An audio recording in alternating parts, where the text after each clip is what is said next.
দেখছেন কলকাতা টিভি, আপনাদের সঙ্গে আমি অর্পিতা। শুরু করছি পলিটিক্স। রাজ্যে হাই ভোল্টেজ লোকসভা কেন্দ্র ডায়মন্ড হারবার, সেখানে তৃণমূলের প্রার্থী দলের সর্বভারতীয় সাধারণ সম্পাদক অভিষেক বন্দ্যোপাধ্যায়। তৃণমূল পুরোদমে প্রচারে নেমে পড়েছে। দিন কয়েক আগেই অভিষেক মথুরাপুরে দলীয় প্রার্থী বাপি হালদারের সমর্থনে সভা করেন। মথুরাপুরে এবং নিজের কেন্দ্র ডায়মন্ড হারবারে গত লোকসভা নির্বাচনের থেকেও বেশি মার্জিনে এবার জিততে হবে বলে নিদান হেঁকেছেন। মঙ্গলবার শাসক দলের রাজ্য সাধারণ সম্পাদক কুণাল ঘোষ দাবি করলেন ডায়মন্ড হারবারে অভিষেক 5 লাখ ভোটে জিতবেন। তিনি বিরোধী দলনেতা শুভেন্দু অধিকারীকে ডায়মন্ড হারবারে দাঁড়ানোর চ্যালেঞ্জ ছুড়ে দিয়ে বলেন, সাহস থাকলে ওই কেন্দ্রে দাঁড়ান। তার অভিযোগ, ডায়মন্ড হারবারে বিজেপি প্রার্থী খুঁজে পাচ্ছে না। ডায়মন্ড হারবারের প্রার্থী কই? আরে হারাবার জন্য তো আমাদের কাউকে দরকার। ডায়মন্ড হারবার কেন্দ্রে আমরা আমাদের প্রার্থী অভিষেক বন্দ্যোপাধ্যায় 4 থেকে 5 লক্ষ ভোটে জিতবেন। তো বিজেপি যে এত কথা বলছে, প্রার্থী কই? আরে ক্ষমতা থাকলে শুভেন্দু অধিকারী দাঁড়ান না ডায়মন্ড হারবারে। যদি এত আক্রমণ অভিষেককে, ক্ষমতা থাকলে বিজেপির প্রার্থীটা শুভেন্দু অধিকারী হোক না। তো বাবা শুভেন্দু, যদি সাহস থাকে, হিম্মত থাকে, ডায়মন্ড হারবারটা হোক। তৃণমূল সেই 10ই মার্চ ব্রিগেড ময়দানের সভা থেকে 42টি কেন্দ্রেরই প্রার্থীর নাম ঘোষণা করেছে। সেদিন স্বয়ং অভিষেক এক এক করে প্রার্থীর নাম ঘোষণা করেন। ডায়মন্ড হারবারের প্রার্থী যে তিনি, তা অভিষেক নিজে মুখে বলেননি। তার নাম ঘোষণা করেন মন্ত্রী অরূপ বিশ্বাস। ডায়মন্ড হারবার থেকে লড়াই করবেন। আমি জানি না কে লড়াই করবে, না বললে তো দেখা। ডায়মন্ড হারবার থেকে প্রতিদ্বন্দ্বিতা করবেন আমাদের সাধারণ সম্পাদক অভিষেক ব্যানার্জি। তৃণমূল প্রার্থীর নাম ঘোষণা করলেও বিরোধী দলগুলি এখনো ডায়মন্ড হারবারের প্রার্থীর নাম চূড়ান্ত করতে পারেনি। 2021 সালের বিধানসভা ভোটে বামেদের সমর্থনে ভাঙড় কেন্দ্রে আইএসএফ এর প্রার্থী নওশাদ সিদ্দিকী জয়ী হন। কয়েক মাস আগে থেকেই নওশাদ লোকসভা ভোটে ডায়মন্ড হারবার কেন্দ্রে দাঁড়াবেন বলেও দাবি করে আসছিলেন। মঙ্গলবারও নওশাদ বলেন, ডায়মন্ড হারবারে দাঁড়ানোর ব্যাপারে আমি এখনো আশাবাদী। বাম কংগ্রেসের সঙ্গে আলোচনা চলছে। ডায়মন্ড হারবারে ভোট হবে একেবারেই শেষ পর্যায়ে, 1 জুন। এখনো অনেক সময় আছে। কয়েকদিনের মধ্যে চূড়ান্ত সিদ্ধান্ত হয়ে যাবে বলে আমার আশা। আলোচনা চলছে, তা ফলপ্রসূ না হলে আমরা আমাদের মতো করেই লড়াই করব। 7 ফেজে যাদবপুর ইলেকশন আছে, অনেকটা টাইম পাওয়া যাবে। আমরা চাই বিজেপিকে সর্বপ্রথম এখানে বাংলা থেকে পরাস্ত করতে, তার সাথে সাথে তৃণমূলকেও। কিন্তু বিজেপি তৃণমূলকে পরাস্ত করতে গিয়ে যদি আমরাই নিশ্চিহ্ন হয়ে যাই, আমাদেরকে যদি কর্নার করে দেয়, মেনে নেওয়া যায় না। অবশ্যই আমরা বিজেপি তৃণমূলকে পরাস্ত করার জন্য আমরা সর্বোচ্চ স্যাক্রিফাইস করতে প্রস্তুত আছি। আর কটা দিন অপেক্ষায় আছি। যদি কংগ্রেস বা লেফটের পক্ষ থেকে কোনো সেই ধরনের সদর্থক ভূমিকা না দেখতে পাই, তাহলে আমরা যাদবপুর সহ বিভিন্ন জায়গাতে আমাদের যেগুলো প্রার্থী দেওয়ার মনস্থির করেছিলাম, আমরা প্রার্থী দিব। বাম এবং কংগ্রেস আগেই বলেছিল ডায়মন্ড হারবারে আইএসএফ প্রার্থী দিলে তারা তাকে সমর্থন করবে। বামেরা এখনো আইএসএফ এর সঙ্গে আলোচনা চালিয়ে যাচ্ছে আসন সমঝোতা নিয়ে, কিন্তু সেই আলোচনা কতটা সফল হবে তা নিয়ে বামেদের সংশয় রয়েছে। ডায়মন্ড হারবারের প্রার্থী নিয়ে বিরোধী মহলে যখন ডামাডোল চলছে, তখন প্রদেশ কংগ্রেস সভাপতি অধীর চৌধুরী আজ জানিয়ে দিলেন, ডায়মন্ড হারবারে প্রার্থী নিয়ে বাম এবং আইএসএফ এর মধ্যে কথা চলছে। ওই প্রক্রিয়ায় আমরা ছিলাম না, এখনো নেই। বামেদের সঙ্গে আইএসএফ কথাবার্তা বলছে। আমরা বলেছিলাম, কেউ দাঁড়ালে আমরা জায়গা ছেড়ে দেব, কেউ প্রার্থী না দিলে শূন্যস্থান পূরণ করবে কংগ্রেস। প্রার্থী বাছাই করতে তাদের যে সময় লাগছে তা স্বীকার করে নিয়েছেন কংগ্রেস নেতা। তিনি বলেন, জানেন তো, আমাদের একটু সময় লাগে, অন্য জায়গাতেও সময় লেগেছে। খোকাবাবু দাঁড়িয়ে ভোট লুট হবে না? খোকাবাবু জিতবে কি করে? না হলে ভোট লুট ছাড়া খোকাবাবু জিততে পারে?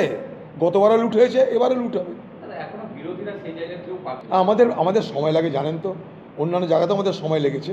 ওই প্রার্থীটা ডায়মন্ড হারবারের একবার বাম, তারা বলছে আমরা দিব, কখনো আইএসএফ বলছে।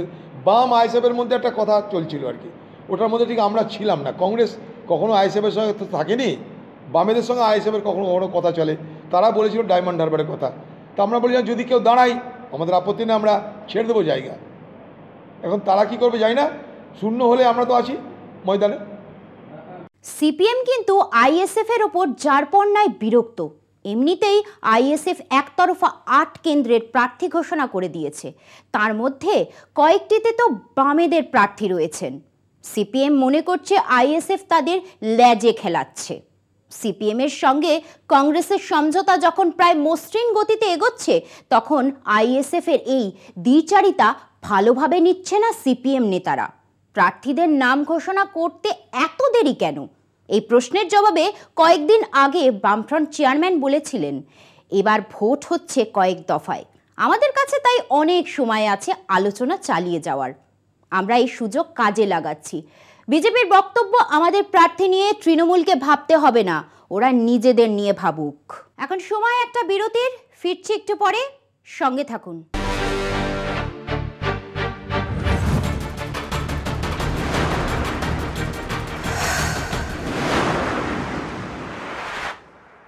বিদ্যাসাগর ক্ষুদিরামের মাটির ছেলে রেগে টং জেতা আসন থেকে সরিয়ে বর্ধমান দুর্গাপুর। তবে দিলীপ আছেন দিলীপেই। প্রার্থী ঘোষণার পর থেকেই পুরনো ফর্মে বিপক্ষকে স্ট্রেট ব্যাটে ওড়াচ্ছেন। নাম না করে বঙ্গ বিজেপির শীর্ষ নেতৃত্বকেও চ্যালেঞ্জ ছুড়ে দিচ্ছেন, সঙ্গে কুকথার ফুলঝুরি। মেদিনীপুরে জিতেছেন, কিন্তু বর্ধমান দুর্গাপুরে জিততে পারবেন তো দিলীপ? দিলীপের দাপটি ভরসা। সেই দাপট মানেই রাজনীতির ময়দানে গরম গরম কথা। আরএসএস করে উঠে আসা, তাই রাজনীতির পাঠ ভালোই জানেন। কিভাবে প্রচারে থাকতে হয়, কিভাবে সংগঠনকে কাজে লাগাতে হয়, সেটা দিলীপ ভালোই জানেন। শুধু বিজেপির অন্তর্দ্বন্দ্বেই দিলীপকে কি মেদিনীপুর থেকে কাঁচি? বিজেপি মানবে না, স্বাভাবিক, কিন্তু তৃণমূল দিলীপের সঙ্গে শুভেন্দু সুকান্তর লড়াই লাগিয়ে দিতে চাইবেই। হাতিয়ার দিলীপের কুকথা। দিলীপকে কোথায় প্রার্থী করবে বিজেপি? লোকসভা ভোটে প্রথম দফার প্রার্থী ঘোষণার আগে থেকেই বঙ্গের বাতাসে উড়ে বেড়াচ্ছিল এই প্রশ্ন, কারণ সময়টা খুব একটা ভালো যাচ্ছে না। এমনিতেই শুভেন্দু সুকান্তর দাপটে দিলীপ সাইডলাইন। দিলীপের মুখ থেকে কুকথার ফুলঝুরি ছুটলেও আরএসএস করা লোকটাকেই ভরসা করেন মোদি শাহ। কিন্তু ইদানিং সমীকরণটা পাল্টেছে। বিজেপির রাজ্য সভাপতির পদ গেছে, সর্বভারতীয় সভা সভাপতির পদও হারাতে হয়েছে মেদিনীপুরের দাপুটে ছেলেকে। তারপর লোকসভার সিট জেতা আসন থেকে সরিয়ে বর্ধমান দুর্গাপুরে 19-এ এই আসন বিজেপিই জিতেছে। সুরিন্দর সিং আলুওয়ালিয়া জিতলেও মার্জিন বেশ কম, অর্থাৎ এবার পূর্ব বর্ধমানের এই সিটে লড়াই বেশ কঠিন। আসন ধরে রাখা বিজেপির চ্যালেঞ্জ, আর এই চ্যালেঞ্জের মুখেই দিলীপকে ঠেলে দিয়েছে দল। মুখে বিরক্তি প্রকাশ করেননি, তবে ভেতরে যে ফুঁসছেন তা স্পষ্ট, তারই বহিঃপ্রকাশ। তৃণমূলের বিরুদ্ধে তো আমি লড়াই করেছি, আর কে পশ্চিমবাংলায় লড়াই করেছে?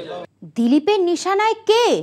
নিন্দুকেরা বলছেন বিজেপির প্রাক্তন রাজ্য সভাপতির নিশানায় বর্তমান রাজ্য সভাপতি এবং বিরোধী দলনেতা। কিন্তু কেন?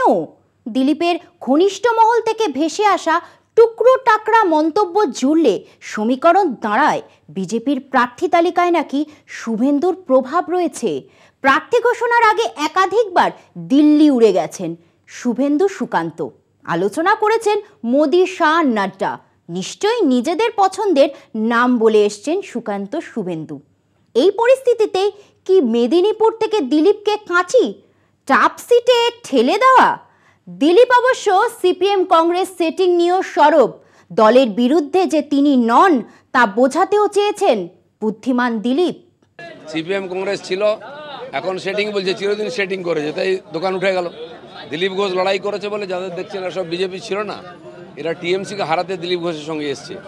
আজ আমাদের লক্ষ লক্ষ কর্মী দেখেন, তারা সিপিএম করেছেন, কংগ্রেস করেছেন, মার খেয়ে দুর্নীতি দেখে বিজেপি ঝান্ডার তলায় এসছেন এখানে পরিবর্তনের জন্য। তাদের সঙ্গে নিয়ে আমরা কাজ করে পরিবর্তন করব। তমলুকের তৃণমূল প্রার্থী দেবাংশু ভট্টাচার্য দিলীপের কিছুটা নরম। তার মুখে অভিমানী দিলীপের প্রসঙ্গ। বেচারা দিলীপবাবু হারবেন, নিজেও জানেন, দল তো জানেই।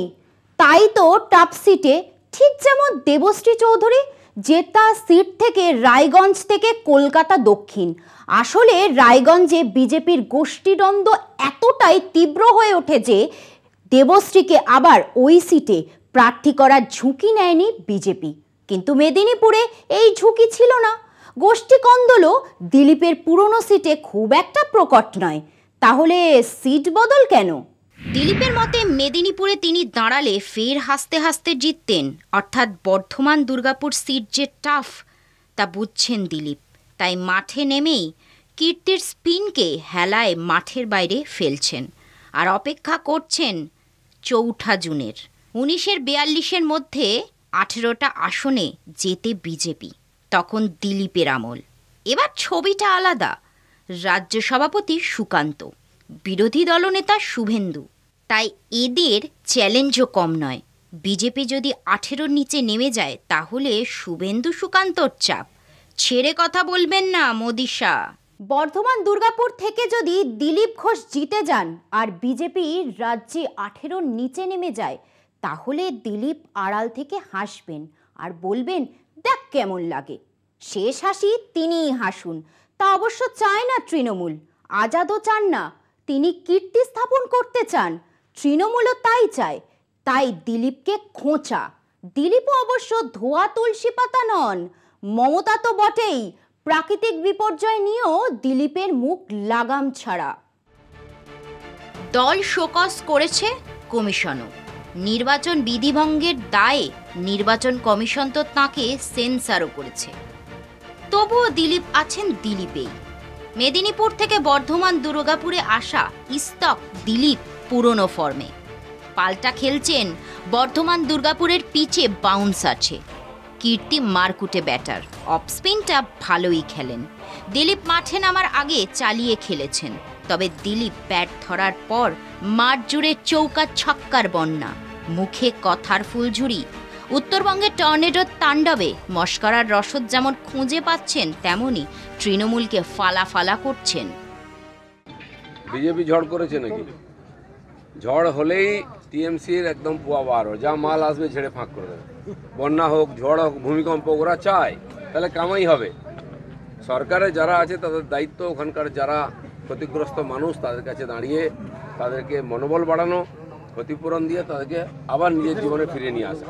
আমরা বিরোধী দল পার্টি আছি, আমরাও লোকের সঙ্গে আছি, কিন্তু কথায় কথায় মমতা ব্যানার্জি এত টাকার ফিরিস্তি, তত টাকার ফিরিস্তি, এত টাকা ক্ষতি হয়ে গেছে, এইসব বলতে থাকেন, কিন্তু মানুষের কাছে কিছু পৌঁছয় না। আয়লার ঝড় হলো, আমফানের ঝড় হলো, টাকা এলো কেন্দ্র থেকে, কার অ্যাকাউন্টে গেল? টিএমসির কর্মীদের অ্যাকাউন্টে। প্রধান, উপপ্রধান, তার বউ, তার শালা, ভাগ্নে তাদের চলে গেল। যার বাড়ি ভেঙেছে তারা কিছু পেল না। এবার যেন তা না হয়, এই ঝড়কে কেন্দ্র করে কামাতে শুরু করলো টিএমসি, এরম যেন না হয়। এমন মর্মান্তিক ঘটনা, তার মধ্যেও দিলীপের ব্যঙ্গ মস্করা। ছেড়ে কথা বলবে না তৃণমূল, বলেওনি। কুণাল ঘোষ দিলীপ ঘোষকে ঝেড়ে কাপড় পরিয়ে দিয়েছেন। মানুষের কত সর্বনাশ, এই ধরনের প্রাকৃতিক দুর্যোগ, মানুষের এই কান্না, মানুষের চোখের জল, সেগুলো তো দিলীপ ঘোষ অনুভব করেন না, তার দল অনুভব করে না। দিলীপ ঘোষ যদি এই মানুষদের কথা একবার ভাবতেন, তাহলে এই ধরনের মন্তব্যগুলো তার মুখ থেকে কোনো অবস্থায় বেরোতো না। তিনি এর আগে কি বললেন? ঝড় নিয়ে বলে বসলেন ওটা নাকি বিজেপি ঝড়। যে ঝড়ে মানুষের মৃত্যু, গ্রামের পর গ্রাম ধ্বংস, উনি বলে বসলেন বিজেপি ঝড় চলছে। উনি তো কোন কথার সঙ্গে কি কথা বলতে হয়, কার সঙ্গে কি তুলনা করতে হয়, সেই তালজ্ঞান পর্যন্ত ওনার নেই। উত্তরবঙ্গ দিয়ে ভোট শুরু। জলপাইগুড়িতে 19-এ গোহারা হেরেছিল তৃণমূল। 1,84,000 ভোটে জলপাইগুড়িতে জেতে বিজেপি। উত্তরবঙ্গের 8টি আসনের 7টি যায় গেরুয়া ঝুলিতে। জলপাইগুড়িতে টর্নেডোর তাণ্ডব। মমতা রাতেই ছুটে গেছেন দুর্গতদের পাশে। অভিষেকও উত্তরে, তা নিয়েও রাজনীতি। দিলীপ ঘোষ বর্ধমান দুর্গাপুরের বিজেপি প্রার্থী। ঝড়ের সঙ্গে তার কি সম্পর্ক? আসলে নিজের দলের বিরুদ্ধে চ্যালেঞ্জটা নিয়েছেন দিলীপ। ভেসে থাকতে হবে, চেষ্টা করছেন। বর্ধমান দুর্গাপুরে একবার জিতে গেলে দিলীপকে পায় কে? তখন শুভেন্দু সুকান্তর বেলুন চুপসে যাবে। এখন সময় একটা বিরতির, ফিরছি একটু পরে। সঙ্গে থাকুন।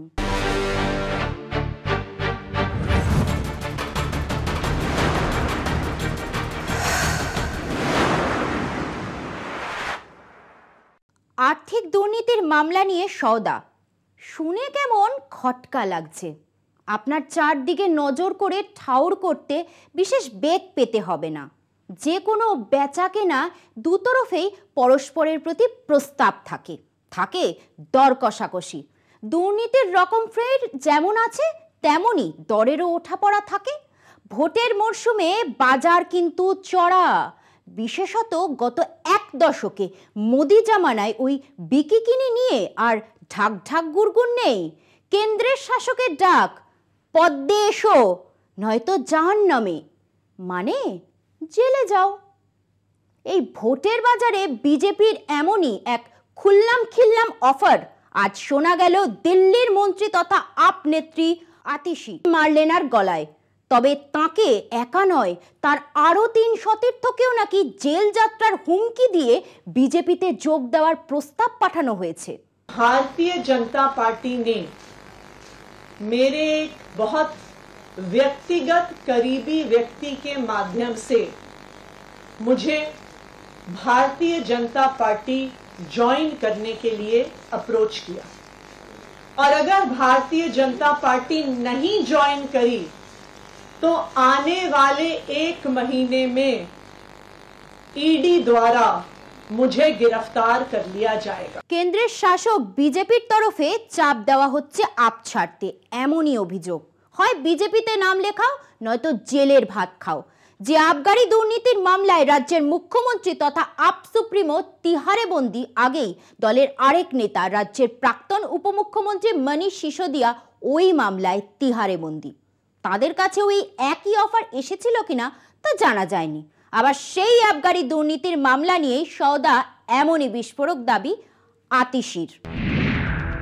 বঙ্গবাসী হিসাবে মোদি জমানার এই দলবদলু সংস্কৃতির সঙ্গে আমরা কম বেশি পরিচিত, যার জলজান্ত প্রমাণ রাজ্যের বিরোধী দলনেতা শুভেন্দু অধিকারী। নারদকাণ্ডে তাঁকে দেখা গিয়েছে নগদ টাকা হাত পেতে নিতে।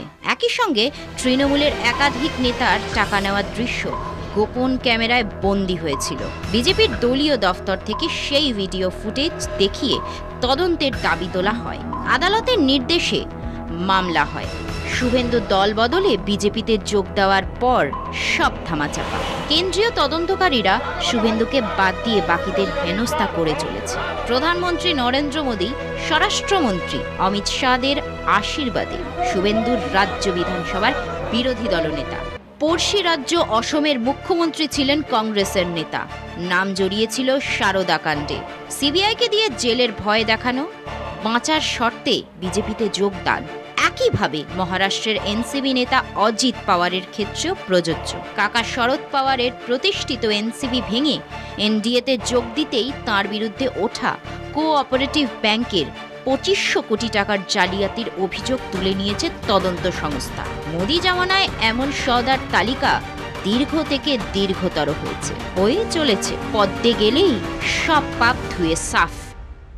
বিজেপি কি ওয়াশিং মেশিন? প্রশ্ন তুলছেন বাংলার মুখ্যমন্ত্রী তথা তৃণমূল নেত্রী মমতা বন্দ্যোপাধ্যায়। দলবদলের শাসকের শিবিরে নাম লেখালেই দুর্নীতির কলঙ্ক থেকে মুক্তি মিলবে নিমেষে। আবার দেখুন কেউ কেউ কোটি কোটি টাকার সিবিআই কেস খেয়েছে, আর যে বিজেপি পার্টি করছে ওয়াশিং মেশিন ভাটপা ক্লিয়ার হয়ে যাচ্ছে। বাছাই বাছাই নেতা মন্ত্রীর নাম দুর্নীতিতে জড়িয়ে দেওয়া হচ্ছে। গাজোয়ারি অভিযোগ। তা না হলে শুধু পতাকার রং গেরুয়া হলেই সব কেলেঙ্কারির কলঙ্ক সাফ। প্রচণ্ড গরম। পাখা বা এসি মেশিনের বিক্রি বাড়াতে বিভিন্ন কোম্পানি গরমে বিশেষ ছাড়ের অফার দিয়ে থাকে। ভোট বাজারে মরশুমি মেগা ছাড় কিন্তু ওয়াশিং মেশিনেই। সেই অফার এখন আম আদমি আতশীদের কাছেও। যার প্রস্তুতকারকের ঠিকানা কি দিল্লির দীনদয়াল সদন? রসিকজনের এমনই কৌতূহল। পলিটিক্স আজ এই পর্যন্তই। দেখতে থাকুন কলকাতা টিভি, রাত দিন 7 দিন।